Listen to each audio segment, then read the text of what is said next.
Capítulo 3. ¿Ya? Sí, yo le voy a hacer un par de preguntas para ver si los conceptos los tienen claros, ¿ya? O si tienen dudas todavía con lo que puede aparecer mañana en la prueba. Los enrutamientos jóvenes, dinámicos, ¿cierto? Son los tipos de enrutamiento en los cuales los routers tienen que tomar decisiones, ¿cierto? Eso ya está muy claro. Los enrutamientos estáticos es programar rutas en los cuales los routers solamente siguen un camino que está programado con anterioridad y no son propensos a los cambios. Siempre la misma vía. ¿Ya? Dentro de los protocolos de enrutamiento dinámico hay una categoría, ¿cierto? En la que cae el protocolo RIP, por ejemplo. ¿Ya? Y en la que cae también el protocolo EIGRP. Y en el caso de las versiones para IPv6 también está RIP-NG, EIGRP, IPv6. Estos protocolos trabajan con un concepto que se llama vector distancia.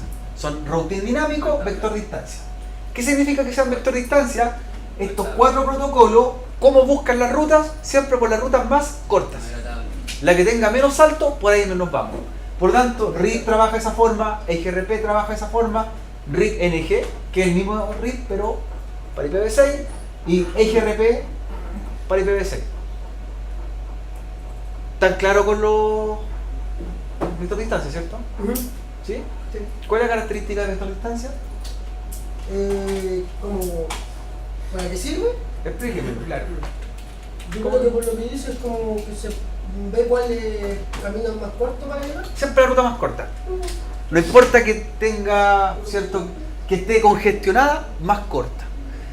Ejemplo de un programa que usa este mismo algoritmo, el programa Waze. Para los que han usado Waze. Waze usa el mismo algoritmo que usan estos protocolos. De hecho, los desarrolladores del software ocuparon la misma forma que trabajan los protocolos. ¿Qué es lo que hace el programa? Siempre busca la ruta más corta. Me puede enviar por un camino que es de tierra, ¿cierto? Me puede enviar quizás por un peaje, pero la ruta más corta. ¿A qué se refiere que sea más corta? Que tenga menos salto o que pase por menos rojo. Entonces, todos estos protocolos trabajan bajo esa característica y eso se llama vector distancia. Otros protocolos, ¿cierto? Como OSPF-V2 y su versión para IP versión 3, IS y otros que se mencionan por acá, que estos no van todavía en el curso, estos vienen en el siguiente CCNA, son protocolos estado enlace o link state.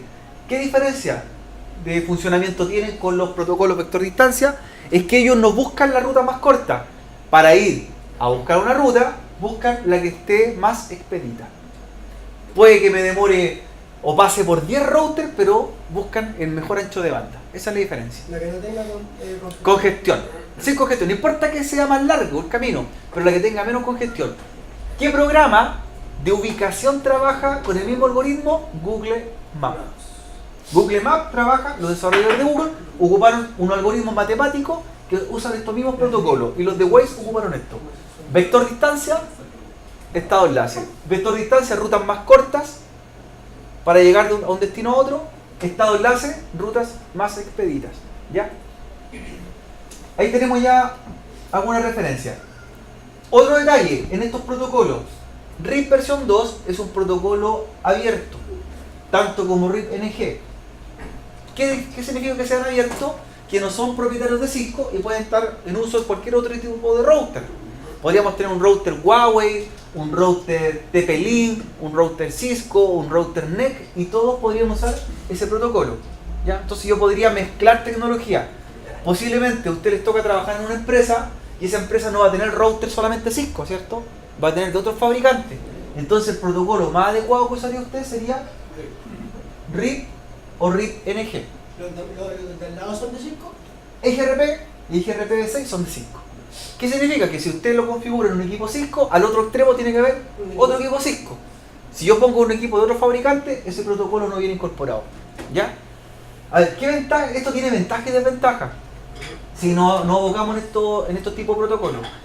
La ventaja sería que yo podría tener no los recursos económicos para comprar equipos Cisco y podría ocupar otro equipo, ¿cierto? Y podría igual estandarizar una red. La desventaja que tiene usar estos protocolos es que, por ejemplo, ¿Seguridad? si su router es de alta potencia en cálculo procesador, un equipo potente, rápido, y en el otro lado de la otra red donde está el protocolo, ¿cierto? Siguiente, es un equipo de menor capacidad técnica o menor recursos técnicos ese router. Su router va a bajar su velocidad de procesamiento para igualarse con el otro. Y eso podría producir lentitud en las convergencias y redes.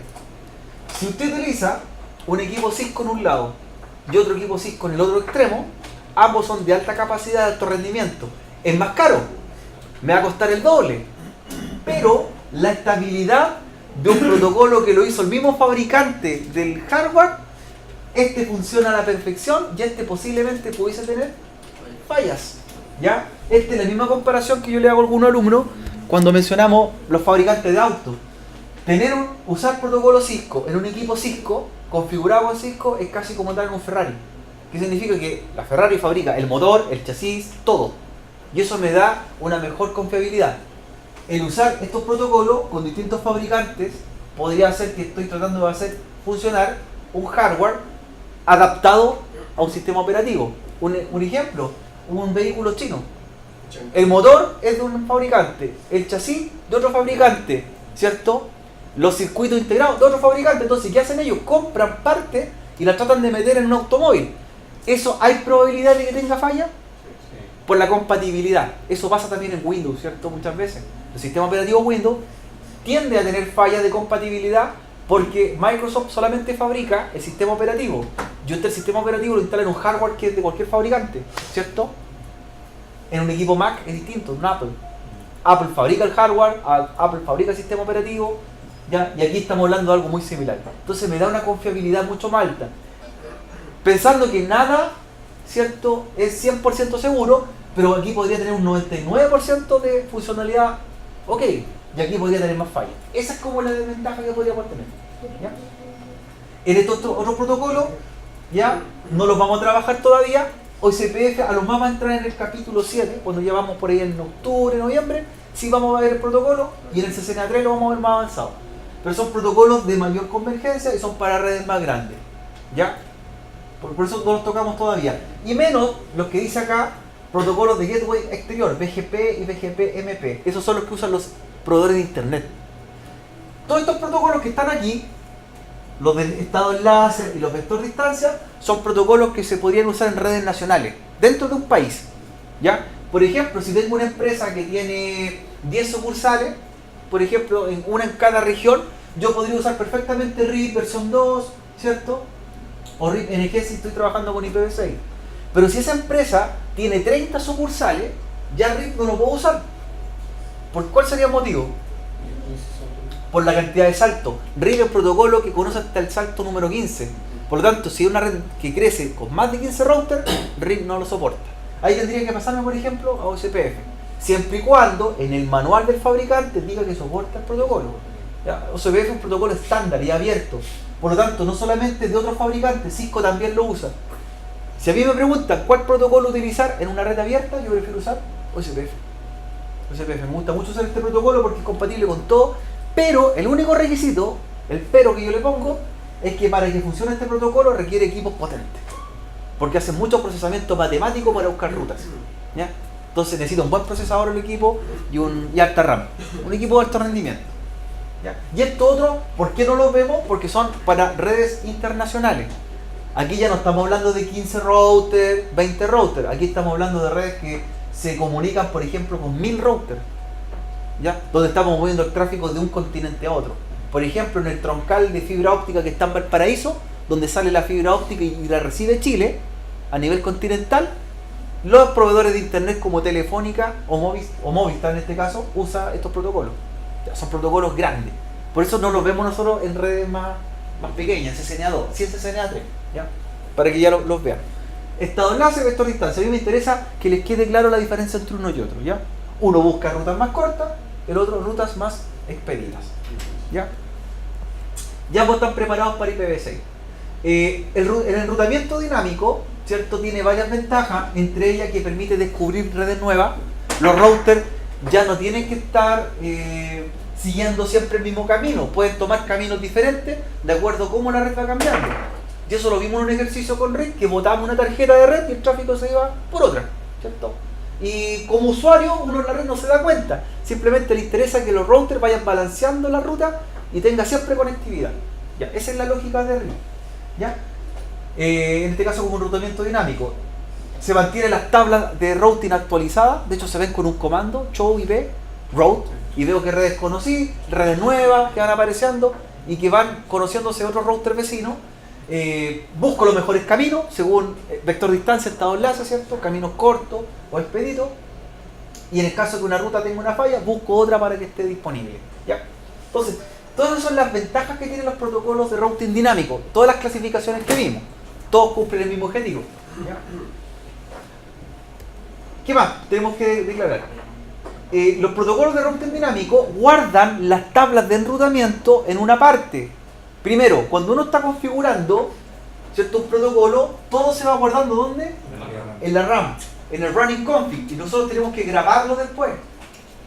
Por eso ocupamos el do copy rs, o copiamos de la running config a la startup config, la pasamos a la memoria NVRAM.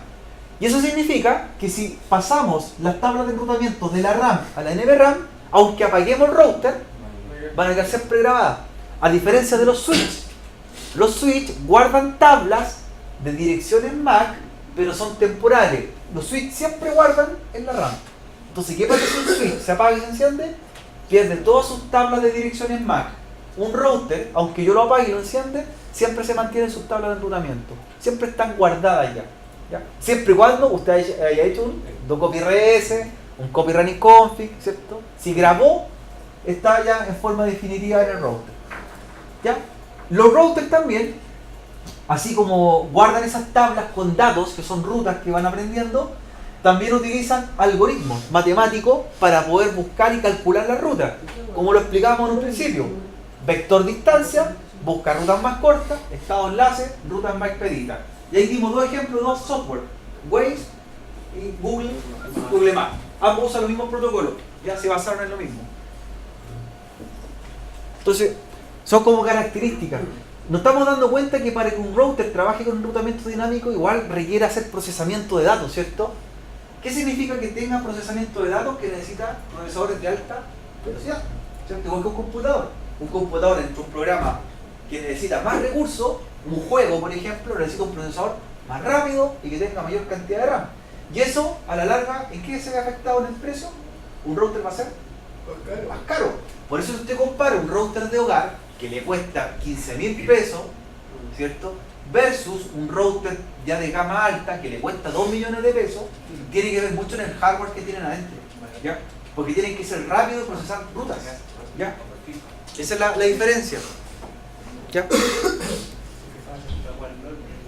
Si comparamos ahora, en forma final, el enrutamiento estático tiene varias diferencias con el enrutamiento dinámico, ¿ya? El enrutamiento estático es fácil de hacer, ¿cierto? De hecho, un par de líneas. Pero ¿qué pasa cuando hay cambios en la red? El enrutamiento estático. ¿O hay una falla en la red? Nada, pues la ruta se perdió y no tengo otro camino, otra alternativa. Es fácil de programar. Los routers cuando usan ruta estática no piensan. Un router con ruta estática le programo yo una ruta y queda, no hace nada y hace eso. Y aunque no exista esa ruta, siempre se va por el mismo camino y no sabe si hay falla. El enrutamiento dinámico, en cierta forma, hace que los routers piensen, ¿cierto? Y van buscando redes, caminos nuevos y van tomando decisiones. Algunos más rápidos que otros, ¿ya? Entonces, ¿cuándo recomendarían una ruta estática entonces versus una dinámica? ¿Para qué usarla? Cuando son redes demasiado pequeñas. Si tengo, por ejemplo, que enrutar, me piden como un trabajo. ¿Sabe que un cliente tiene que conectar unas cámaras que están, no sé, por un huerto ya en Teno, y su empresa, su oficina está en Curicó? Yo voy a poner dos routers y los ruto entre sí. Y como es el único camino, usaría rutas de qué tipo? Estáticas, no tengo otra alternativa. ¿Ya? Y lo podría ocupar en router de baja gama, en router sencillo, y lo podría hacer. Pero si ya ese señor empieza a poner ya en un huerto agrícola entero, pone uno en Romeral y pone otro en Molina y pone otro en Rancagua, y a la larga tiene 20 huertos y quiero conectar la oficina con 20 huertos agrícolas, ya no me sirve la ruta estática, ¿cierto? Ahí debo cambiar el enrutamiento dinámico y debo ver qué tipo de router lo soporta también, ¿ya? Entonces uno tiene que empezar ya a definir qué cosas comprar de acuerdo a lo que va a configurar. Por eso, para redes pequeñas, ruta estática. ¿Ya? No toman cambios en la red, ¿cierto? No saben si hay modificaciones, si hay fallas no avisan, Así que tenemos ciertas desventajas también. ¿Ya? Aquí una pregunta. Tenemos un enrutamiento estático. ¿Ya? Recordar que para el enrutamiento estático es programar las redes que están en otro router. Es saber llegar a una red.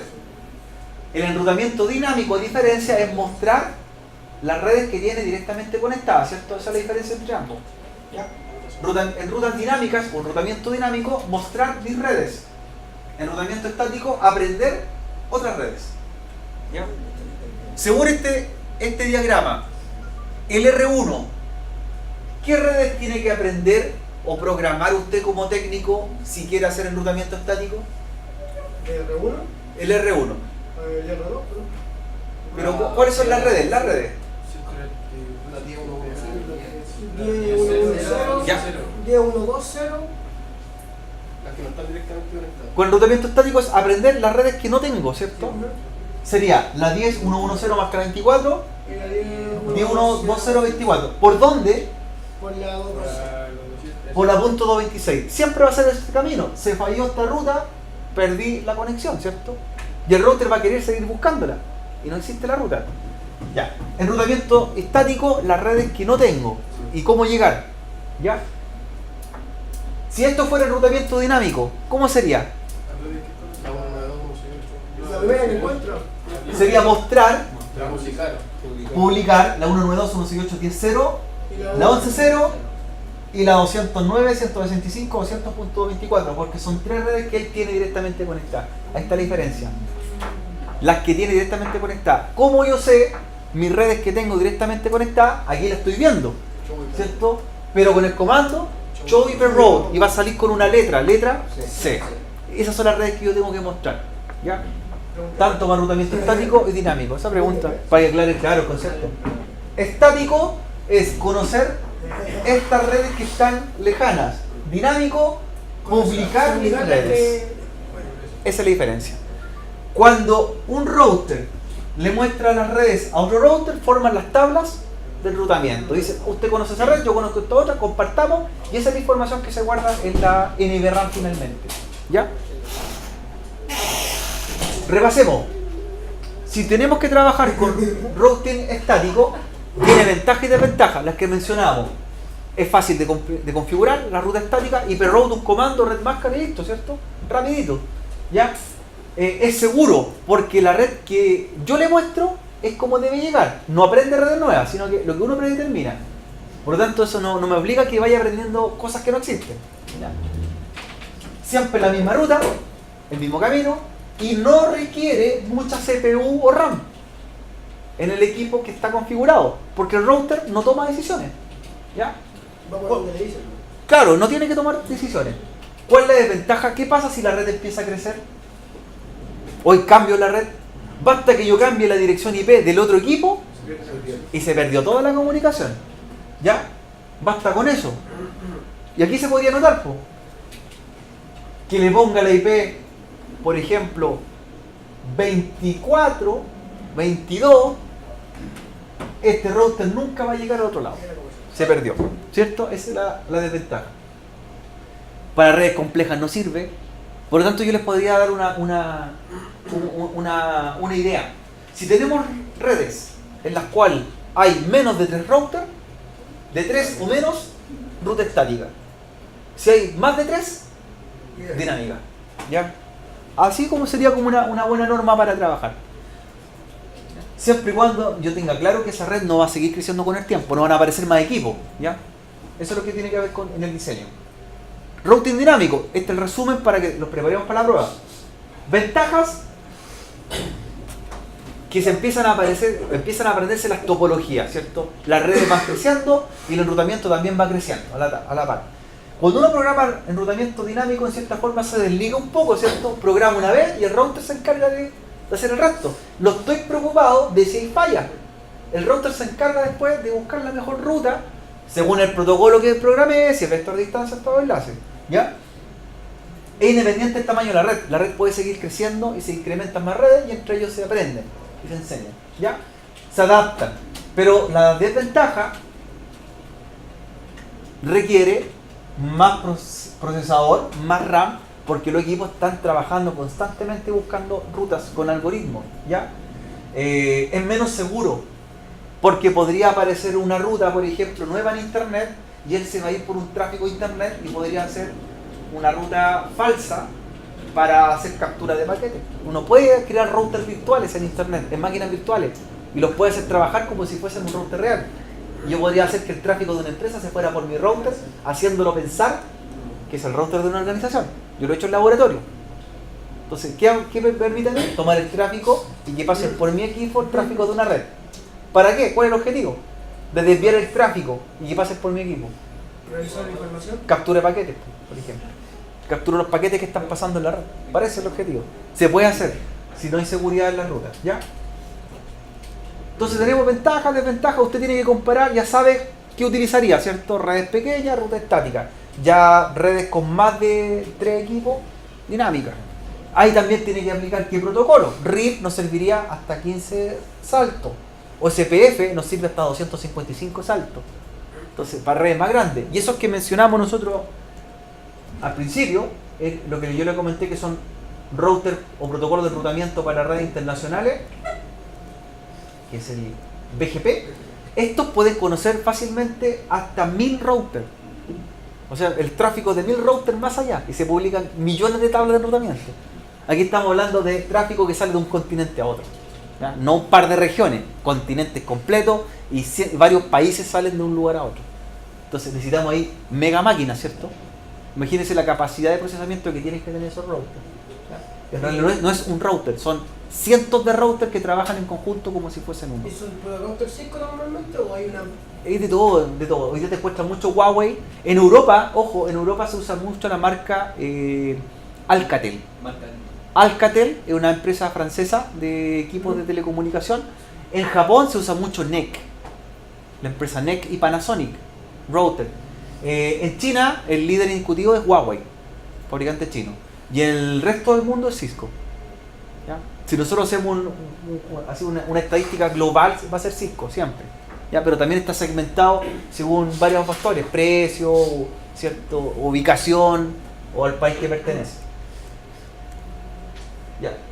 Para configurar RIP, primero, esto ya lo hicimos, se entra a modo de configuración y se activa el protocolo router RIP, pero router RIP tiene dos versiones, está la versión 1 y la versión 2. Si yo no le pongo versión, él por defecto toma la versión 1. ¿Qué diferencia tiene usar la versión 1 de RIP con la versión 2? ¿Se acuerdan?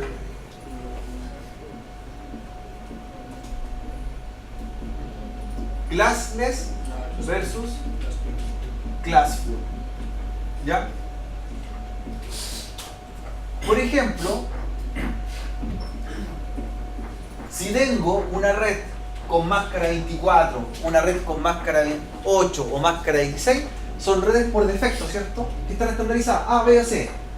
Esas redes que tienen las máscaras definidas, 8, 16 y 24, se llaman redes tipo classful.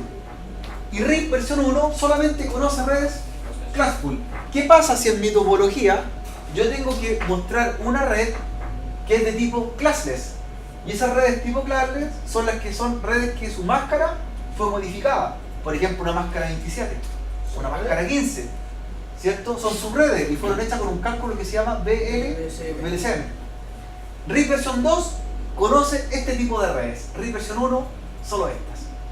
Entonces, si voy a usar subredes, y hoy día lo que más se usa son subredes, voy a tener que usar RIP versión 2. ¿Ya? Por eso RIP versión 1 se está desactualizado en ese sentido. Solamente conocía redes por defecto. ¿La versión 1 la modifica su estado normal? La versión 1 solamente conoce, claro, a su estado normal. Si aquí yo veo la máscara 27, él la vería como 24. Si tengo una máscara 15, la aproximaría a la máscara 16. Entonces no me sirve, porque yo quiero mostrar una red exacta.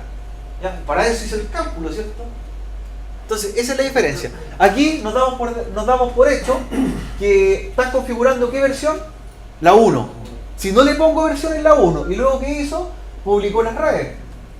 Y como estas redes las publica solamente como classful, esa va a ser por obligación una máscara 24. ¿Ya? Y está mostrando la red. Router RIP y luego la red. Esa es la primera parte. ¿Cómo nosotros después verificamos que estamos programando RIP? Los comandos show IP protocol, show IP route.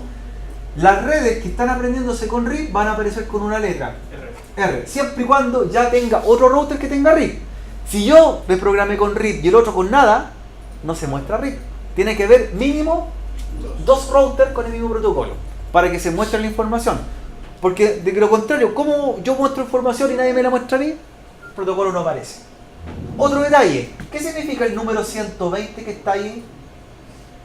Aquí me está diciendo que aprendió unas redes con RIP y aparece un número 120. ¿Qué significa el 120? Era un número, la distancia administrativa. Todos los protocolos de enrutamiento, ya sean vector distancia, estado enlace, los que queramos, tienen un número para identificarlo. Y entre más bajo es el número, o menor es el número, más prioridad tienen en el router.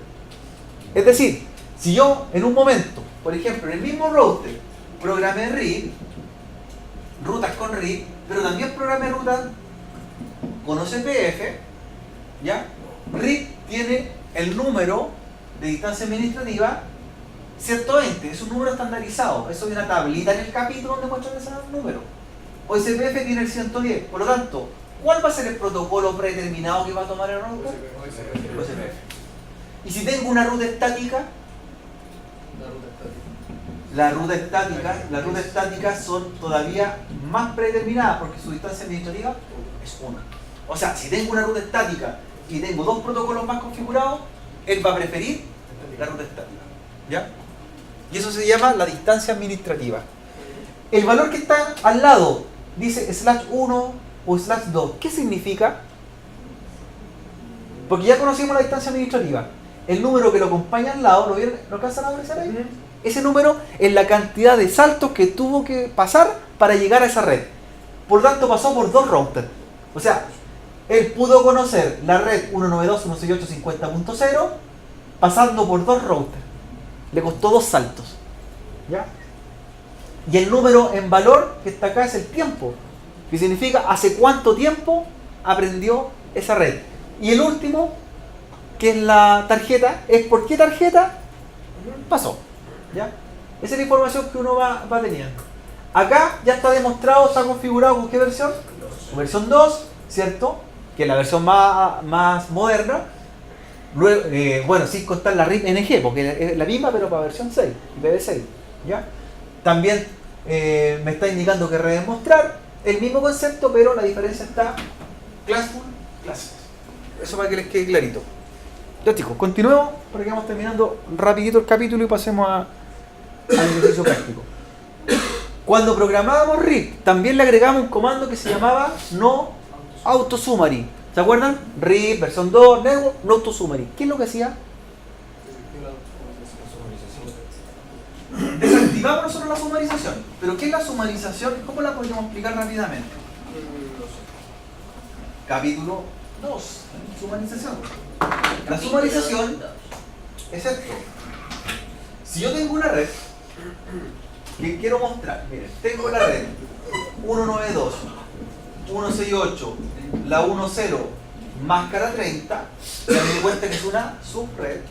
Y tengo otra red para mostrar. El router quiere mostrar otra red o publicar otra red, que es la 192, 168, 14, máscara 30. Me doy cuenta que son 2 subredes, ¿cierto? ¿Que nacieron de qué red? Nacieron de la 192, 168, 10, máscara 24. De ahí nacieron. Entonces, si yo aplico no autosummary, le desactivo la sumarización, el router va a mostrar esta red como una y esta como otra, por separado. Si yo no le desactivo el comando, la sumariza. ¿Y sumarizar qué significa? La va a tomar y va a mostrar esta al otro router. Entonces ya hay un cambio. No me está mostrando redes máscara 30, me está mostrando una máscara 24. Sumarizar, ¿cierto? Es simplificar, igual que la operación en matemática, simplificar hasta llegar a un solo resultado. Y para nosotros, ¿cuál sería el sentido de tener subredes si al final no las va a mostrar?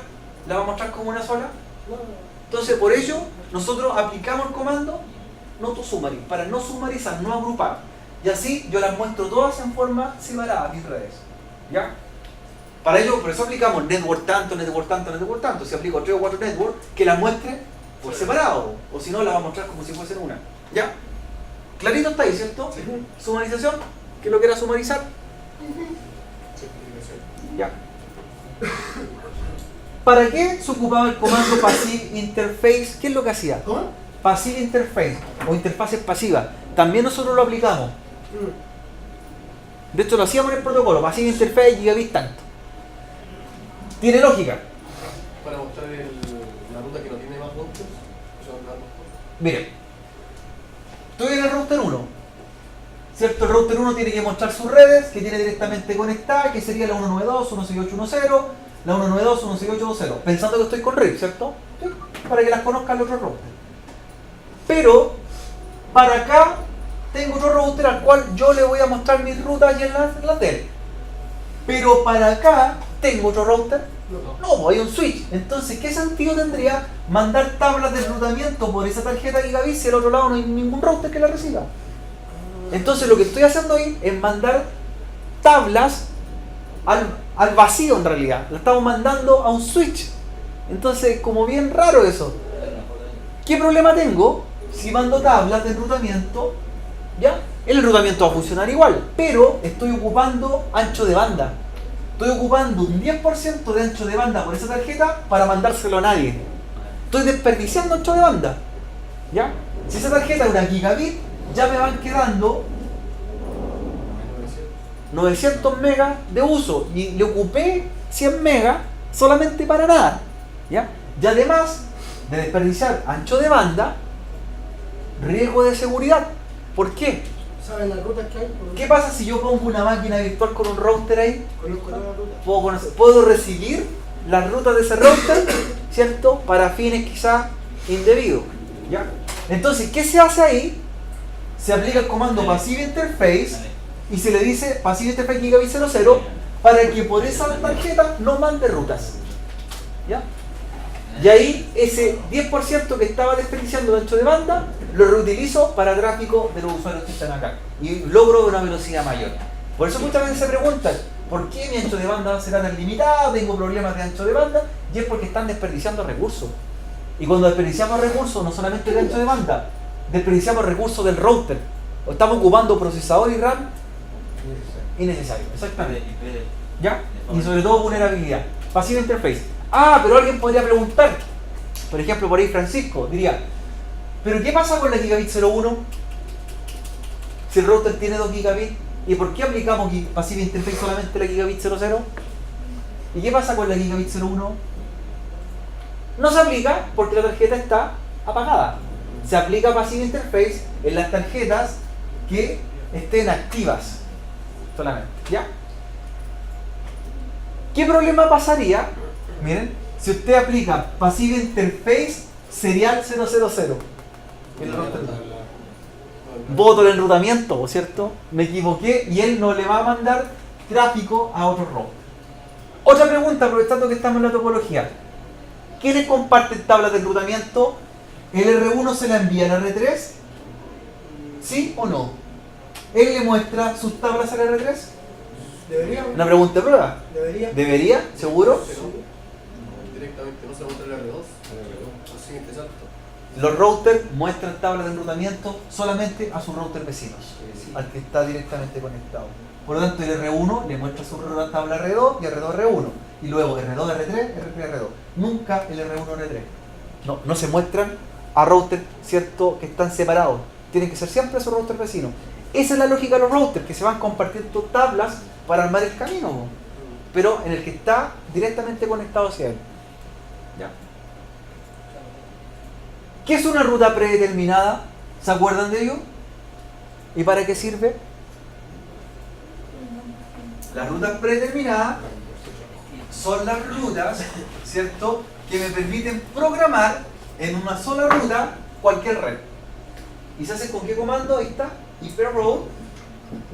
Y le decimos, aprenda la red 0.0.0.0 con máscara 0, 0, 0, 0. Eso me está pidiendo aquí en el paquete. ¿Ya? ¿Qué es lo que hacemos? ¿Qué es lo que significa esa ruta predeterminada? ¿Qué le estamos diciendo? Aprenda cualquier red con cualquier máscara. ¿Dónde se programan esas rutas predeterminadas?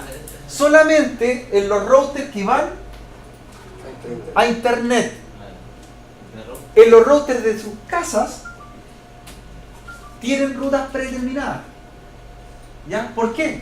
Porque cuando su proveedor de internet instaló su equipo, él le preguntó ¿a qué red va a ir usted?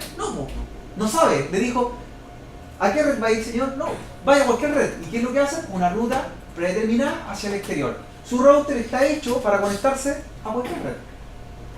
Entonces, en este ejercicio, la ruta predeterminada no iría ni el R2 ni el R3, iría al router que se conecta al servicio de internet. Siempre hablo así. ¿Ya? Se llama router de frontera. Router de frontera. Ese router también está expuesto ¿a qué cosas? Está expuesto a vulnerabilidades, a ataques. Si tiene una ruta predeterminada, sí. Porque estoy aprendiendo cualquier red de cualquier lugar. Entonces ahí hay que aplicar algo más. Aquí, lo que pondría yo entre internet y el R1, pondría un firewall ahí. Para proteger ciertas direcciones o tráfico IP que pudiese ser perjudicial para mi red. O si no, estoy dejando pasar todo. Por eso es probable que en sus casas se le infecten los equipos, que tengan ataques de ciberseguridad. Porque están abiertos para que conozca cualquier red. Y tienen que estar así, pues, si no, imagínense programar todas las redes una a una. Sería imposible, ¿cierto? En su hogar. Por eso se hace rutas predeterminadas. ¿Ya? Se propaga una ruta predeterminada y se aplica el comando de Forward Information Originate. ¿Para qué se hace eso?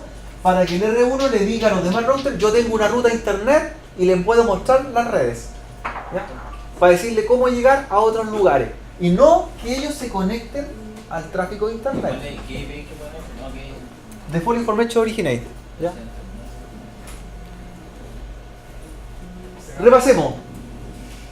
Las tablas de enrutamiento que almacenaban entonces la información que se comparte en dos routers, ¿cierto? Si dos routers conocen la misma red, ellos están formando una tabla de enrutamiento. ¿Ya? Hacen lo que se llama un match. Un match es cuando concuerdan dos tablas, le dicen, yo conozco esta red, tú también la conoces, conocemos la misma tabla, hacemos un match. Y la almacenamos. ¿Ya? El R2 con el R3 es lo mismo. Tú conoces una red, yo conozco otro, tenemos la misma, match. Y eso se va almacenando constantemente. Cuando aparecen redes nuevas, ¿qué es lo que hacen? También las comparan y si ellos lo tienen, match. Si un router no conoce una red, ¿cuál sería el proceso entonces? R1 le pregunta por una red R2 y le dice, muéstrame una red, no la tengo. ¿Qué pasa ahí? Y el R2 le va a preguntar al otro, al R3. Y cuando el R3 le responde por una red, el R2 se la muestra. Va a preguntarle a otro router, le dice, ¿sabe qué? A mí me están preguntando por una red, ¿la tienes tú en tu tabla de enrutamiento? Él le dice que sí. ¿Qué es lo que hace él? La guarda y se la muestra al R1. Pero nunca el R1 va a ir a preguntarle al R3. Siempre le pregunta al router vecino. ¿Ya? Si nosotros hiciéramos algo al revés, por ejemplo, aquí tenemos un host y quiere buscar un sitio en internet. Por ejemplo, facebook.com. El tráfico de esta red le preguntaría al R3 y le diría, ¿tiene la red para llegar a Facebook? Y él le va a decir, no. ¿A quién le preguntaría el R3? El R2 revisa. ¿Está en su tabla de enrutamiento el cómo llegar a Facebook? No. ¿A quién le pregunta? Al R1. El R1 revisa. ¿Tú tienes la tabla para poder llegar a Facebook? Si él le dice que sí, esa tabla se la copia al R2 y el R2 al R3. Y de esa forma cualquier host que esté aquí va a llegar a Facebook. Si llegásemos al mismo punto, preguntáramos al R3 y no la conociese, al R2 tampoco y al R1 tampoco, ahí el R1 tiene que comunicarse con otros routers de internet hasta encontrar la red que le están preguntando. Si esto fuera RIP, va a llegar hasta el router número 15. Y si no lo encontró en el 15, dice, no sé cómo llegar. No sé cómo llegar. ¿Ya? Y ahí aparece destino inalcanzable, cuando uno hace una traza. ¿Cierto? Destino inalcanzable. Y no llegó al servidor al que quería llegar porque ese router no conoce la red. ¿Ya? Ahí está la tabla de enrutamiento. ¿Qué interpretamos con este comando? Choice road. Las que están con la letra C, redes directamente, y que las conoce. Las que están con la letra R, con RIP. El 120 que representaba, distancia administrativa, el valor 1 o 2 que está ahí, los saltos. Dice que para llegar a esa red pasó por un router, para llegar a esa red, por dos routers. Y luego el tiempo de conexión y por qué tarjeta. ¿Sí? Ahí tenemos ya la estadística. Aquí tenemos una tabla, ¿cierto?, del enrutamiento de redes directamente conectadas, ¿ya? Que aparecen con la letra C. Siempre son las que uno busca primero, si piensa como un router. Aquí tenemos lo que se almacena en una tabla de enrutamiento. Identifiquemos R. ¿Qué protocolo se usó aquí? ¿Qué protocolo se usó en esta tabla? RIP. Aprendió con RIP este router la red 172.16.40 más 28. Esa fue la red que aprendió, ¿ya? Con el protocolo RIP distancia 120. Si yo veo esto 120 y acá, ya sé que es RIP, ¿cierto? Aquí lo interpreté por la R, por la sigla, y acá lo interpreté por el número. A mí me podría mostrar esto en una prueba y sé igual que RIP, ¿cierto? Por el número. ¿Cuántos saltos me costó llegar? 2. Pasé por esa dirección de un router, de otro siguiente salto de otro router. Demoró 12 segundos. En 12 segundos llegué y pasé por esa tarjeta. ¿Sí? RIP se demora máximo 30 segundos en aprender una red nueva. Igual es harto tiempo, ¿cierto? Hasta 30 segundos el máximo. Si pasan más de 30 segundos, la red la descarta, ¿ya? Hay protocolos que son más rápidos. OSPF se demora, por ejemplo, 10 segundos. Es mucho más rápido para aprender, pero al ser más rápido significa que usa más CPU, ¿ya? Hay rutas que se llaman de nivel 1 y de nivel 2. ¿Qué es una ruta de nivel 1? Es la ruta que yo tomo por defecto para irme. Es decir, si tengo una ruta estática y tengo RIP, ¿por cuál me voy? La estática. Las rutas de nivel 1 se llaman las que el router dice, esta para mí es la preferida. Y las rutas de nivel 2 o secundarias también son las que quedaron en segunda prioridad. En caso de que la primera falle, te voy por la otra. Si yo tengo RIP y OSPF, por ejemplo, las rutas de OSPF pasan a ser nivel 1, porque el protocolo tiene mayor prioridad. Y RIP pasaría a ser de nivel 2. Si tengo ruta estática, todos los demás pasan a ser de nivel 2 y la ruta estática de nivel 1. ¿Es bueno tener en un router rutas de nivel 1 y nivel 2 en caso de emergencia? Sí. Sí, hay que tener ruta estática y también otras dinámicas. Por si falla la dinámica, o sea, tengo que tener una contingencia. Siempre el tráfico va a salir por la estática, ¿cierto? La que sale directamente, el router no piensa, sale por esa, y si falla la estática, tengo la dinámica, ¿ya? Aquí en este caso se muestra. Miren, ¿qué podemos interpretar? Aquí hay rutas de primer nivel. La de primer nivel sería la primera arriba. Es una ruta estática, pero tiene un símbolo asterisco. Esa es una ruta estática y predeterminada, que conoce la red 000, con máscara 00, distancia penetrativa 1. ¿Cuántos saltos? 0, porque está en el mismo router. Por lo tanto, esa es la que siempre va a salir el tráfico. Y esto me da a entender que este router se conecta a Internet. Este es el que maneja Internet en esa red, porque tiene todo el tráfico al exterior. Y luego tiene rutas de nivel 2. ¿Cuáles serían? Y luego la R, ¿cierto? Las de RIP.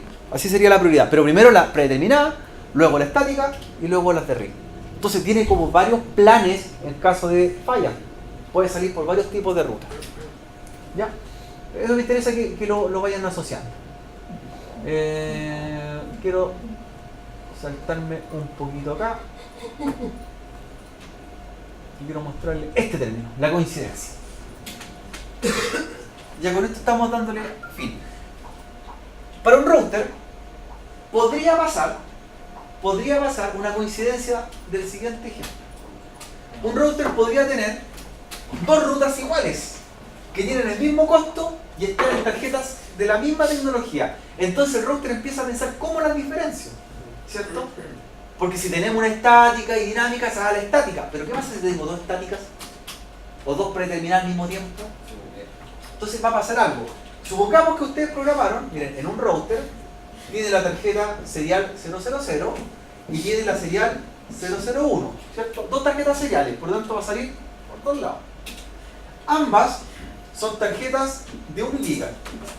O 1 giga, ya son iguales en todo sentido. Ambas tienen rutas estáticas. Ambas tienen ruta estática. Entonces ambas son de un costo 1. O sea, ya son iguales en todo. ¿Ya? Pero la de arriba tiene la dirección IP 192.168.1.1. La de abajo tiene el IP 10.10.10.1. Son dos IP distintas. Y tienen que llegar a un host de destino que tiene la IP 192.168.50.10. Ahora la pregunta, ¿por dónde se iría el tráfico? Cuando se habla de coincidencia más larga, el router hace lo siguiente: transforma su dirección IP a binario, en este caso en ambas tarjetas, y la compara en binario con la IP del host de destino. Y si la IP de él es más parecida a la del host de destino que quiero llegar, él la toma como predeterminada. Se refiere que la mayor coincidencia en bits la transforma a binario y dice: usted se parece en 24 bits e igual a la otra dirección, usted se va por esa dirección, por esa tarjeta. Porque si yo comparo, mira, 192.168.1.1 mirándolo, y 10.10.10.1, ¿cuál es más parecida a la 192.168.50.10? Se parece más, pues tiene más coincidencia. De hecho, veo que este octeto igual, ese octeto igual, por cierto. ¿Y este en qué octeto se parece? En ninguno. Lo único que se parece en el 1, en el cuarto octeto. Entonces, ¿quién tiene más coincidencia? Este tiene 1, 2, 3 coincidencias y él 1. Por lo tanto, para poder decidir por cuál me voy, es la que tenga mayor coincidencia. Nosotros lo vimos así, rápidamente. El router, ¿qué es lo que hace? Transforma binario su dirección IP y la compara en binario con la IP al que quiere llegar. Si se parece, la que más se parece, y está asociada a la tarjeta, él la toma como ruta coincidente o mejor ruta. Eso es como ya para poder diferenciar de la forma más alta cuando son redes muy iguales o rutas muy iguales. Porque podrían ser iguales en todos sentidos, ¿cierto? Ambas son estáticas, ambas tienen distancia administrativa 1, todo igual, entonces hay que diferenciarlo. ¿Ya? Y ahí sería ese tráfico por acá. ¿Sí? La mayor coincidencia. El resto se descarta. Ya. Para ir terminando, jóvenes, el enrutamiento también se puede hacer con IP versión 6. ¿Es más fácil o más difícil con IPv6? Más fácil. Es más fácil. El motivo es porque IPv6 no usa máscara de red. En cambio, en IPv4 hay que programar las redes y las máscaras. ¿Ya? Aquí basta que uno ponga el IP y el prefijo y ya conoce a todo el grupo en general. Por lo tanto, yo lo invito a que el trabajar con IPv6 se haga más fácil o más común en realidad. Ya de fácil es más sencillo programar redes o enrutamiento en IPv6 que en IPv4. De hecho, se dieron cuenta de los ejercicios. Uno lo ve más difícil porque no está acostumbrado. Porque lo ven hexadecimal en realidad, pero si tú lo comparas es más fácil. O sea, yo programo con IPv6 un comando y con IPv4 debo hacer un 4 comandos. ¿Ya? Por ejemplo, en una red tú programas la link local y con eso es todas las redes. En cambio, en un router con IPv4 tienes que programar todas las redes directamente conectadas. Si son 5 o 6 redes, las 5 o 6 redes. ¿Ya? Pero antes, para programar el enrutamiento en IPv6 hay que activar un comando. ¿Con qué comando se activaba IPv6? Unicast Routing, eso es lo primero. Y después, para revisar las rutas, show IPv6 route. De ahí le voy a mostrar las redes. Pregunta: aquí me muestra varias, en la tabla de enrutamiento, varias redes que aprendió. ¿Qué protocolos están aplicados acá? La C me doy cuenta que son directamente conectadas, ¿cierto? Pero la D, ¿qué protocolo usó ahí en este ejercicio? ¿Cuál se usó? ¿Qué protocolo de enrutamiento? Lo con la letra D es EIGRP. EIGRP es letra D. Y tiene valor de distancia administrativa 90. EIGRP. Por lo tanto, fue un protocolo estado enlace. Ya. Show IPv6 route. Ahí está lo mismo. Mira. Protocolo EIGRP aprendió esa red con 90, que es el mismo protocolo IGRP. Aquí no se habla de saltos como en el otro valor que era 1, 2, 3 router. Esto es la métrica simplemente con que llegó. No importa la cantidad de saltos, importa el valor de métrica, que es un valor que tiene IPv6. Y luego, ¿por dónde y por qué tarjeta? Ya, más corta el resumen. Chicos, terminando, voy a hacer un par de preguntas para ver si asimilamos los conceptos. Con esto terminamos y se pueden ir a hacer los ejercicios. Diferencias de ruta estática con dinámica. ¿Cómo las podríamos resumir? Sí, en pocas palabras. En la ruta dinámica se publican los que se conocen. Se publica en la red directamente conectada y en la estática. Para recordarse. Ese- No, variante de RIP. No, en estática se tienen que poner las redes que no se conocen. Ya, perfecto. Ya. Enrutamiento estático versus. Enrutamiento de estado enlace versus vector distancia. Que son dinámicos ambos. ¿Cómo funciona el vector distancia? La distancia más corta. Que es RIP con, en este caso, IGRP. Buscan la ruta más corta. Y estado enlace, que es CPF y. Con menos congestión. Menos congestión. Perfecto. Perfecto. Ya. Una ventaja de usar rutas estáticas. Una ventaja de ruta estática. Más seguro y más fácil de configurar. Y una desventaja. Que si se pierde la ruta, se desconecta el router, no hay conexión. Y sirve para redes pequeñas, no sirve para redes grandes. Una red que cambie no sirve. ¿Ya? Basta un cambio en la red que uno haga, se pierde toda la comunicación. Perfecto. ¿Ya? Perfecto. ¿Qué pasa al usar enrutamientos dinámicos con protocolos que solamente sean Cisco? ¿Qué podría pasar? ¿Cómo? ¿Qué ventaja tiene de usar protocolos de Cisco en equipos Cisco para el enrutamiento dinámico? Con fidelidad. ¿Ya? Perfecto. ¿Qué ventaja tiene usar protocolos abiertos y de tipo dinámico en distintos equipos? Menos costo económico. Pero la desventaja, Es que si un router... no tengo una 100% confiabilidad, ¿cierto? Dependo mucho. Y además de ello, si tengo un equipo de alta gama, se tiene que adaptar al otro equipo de menor gama, ¿cierto? En funcionamiento, porque uno tiene mucho procesador muy rápido y el otro no tanto. Ya tienen que adaptarse. ¿Qué eran las redes de nivel 1 o rutas de nivel 1 y las rutas de nivel 2? Las que siempre toman prioritarias, las de nivel 2 son las que en caso de falla la 1 tiene la secundaria. Las rutas estáticas siempre van a ser de nivel 1 y las de protocolos van a ser las de nivel 2. De dinámico. Perfecto, listo chicos, estamos con la clase. ¿Zambolo? Esos comandos, un auto summary y el Sí. remote static se ocupa cuando está en triple. Y se usan otros protocolos en IGRP también. Ah, En IGRP, en RIP y en IGRP. La autosummary desactiva la sumarización y eso permite que las redes se vean en forma separada. Sumarizar es agruparlas y verlas como una sola. Y redistribute static es para cuando un router, ¿dónde se aplica? En el router que está conectado a internet y que tiene una ruta predeterminada, se la muestre a los otros routers. Y passive interface, que va a la red LAN, la que no va a llegar a ningún lado a la tabla de enrutamiento. Perfecto. Felicitaciones chicos, por lo menos estamos